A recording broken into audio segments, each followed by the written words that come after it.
రేవంత్ రెడ్డి ఇప్పుడు ఎవరికి కూడా నోటీస్ ఇవ్వకుండా క్షణాల్లో వాళ్ళ ఇళ్లను కూలగొట్టేస్తున్నాడు. హైడ్రా అని చెప్తున్నాడు, మునిగిపోతాయి అని చెప్తున్నాడు. ఆయన ఇళ్లను కూలగొట్టేస్తే చాలా మంది ఏడుస్తూ రోడ్ల మీద నిలబడి ధర్నాలు చేస్తున్నారు. అసలు దాని మీద మీ ఒపీనియన్ ఏమంటారు? ఏడన్నా ఏం మాట్లాడుతున్నావు అన్న? ఎవడు ఏడ్చాడన్నా రోడ్డు మీదకి వచ్చి? ఏం అడుగుతున్నావు నువ్వు అసలు? హైడ్రాకి ఎంత స్పందన వస్తుందో తెలుసా? ఎంతమంది కంప్లైంట్లు చేస్తున్నారో తెలుసా నీకు? ఎన్ని కంప్లైంట్లు వస్తున్నాయో తెలుసా? ఒక గవర్నమెంట్ అధికారి పనిచేస్తున్నాడు అన్న ఈరోజు సొసైటీలో. గవర్నమెంట్ అధికారి పనిచేస్తున్నాడంటే ఆయన పేరే చెప్పాలి ముందు. మరి అంత బ్రహ్మాండంగా చేస్తున్నాడు. వారంలో 2 సార్లు వెళ్తున్నాడు, జడ్జి గారిని కలుగుతున్నాడు.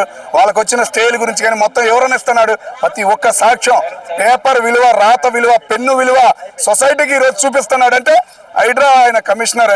మరి తగ్గేదే లేదన్నట్టు బాగుతున్నాడు. సూపర్. ఎవరు ఇబ్బంది పెట్టారు మా జనాలే? అది కాదు,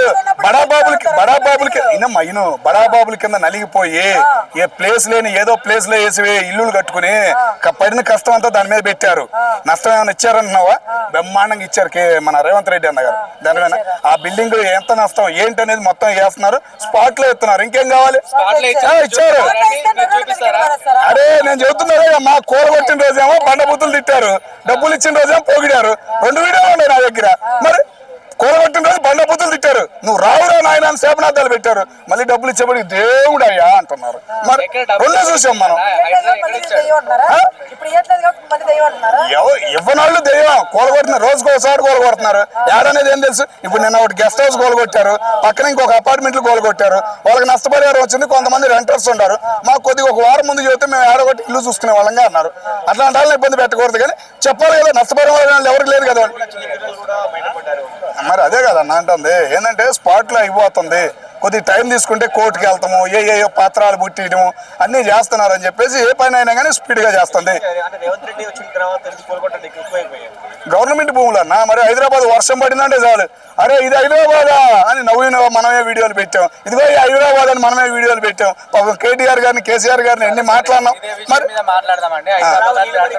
ఇప్పుడు ఏడొస్తాయి నీళ్ళు? చెరువులు చూడు. కుగడపల్లి చెరువు చూసావా నువ్వు? కుగడపల్లి పార్క్ చూసావా నువ్వు? దుర్గం చెరువు చూసావా నువ్వు? ఏమన్నా నువ్వు? కృష్ణాలో ఆడ గుంట ఉందన్నా, పెట్టారు బయటికి. అరే మొన్న కాలేజ్ చూసావు కదా, ఓపెన్ చేశారు. అది మొత్తం కూలగొడుతున్నారు 2 బిల్డింగ్లు. నీకు తెలియదు అసలు విషయం? అర్థమవుతుందా? దాని పక్కన ఉన్న గుంట మొత్తం తీసేశారు ఆల్రెడీ. ఓకేనా? అది కూడా లైన్ అయ్యిద్ది.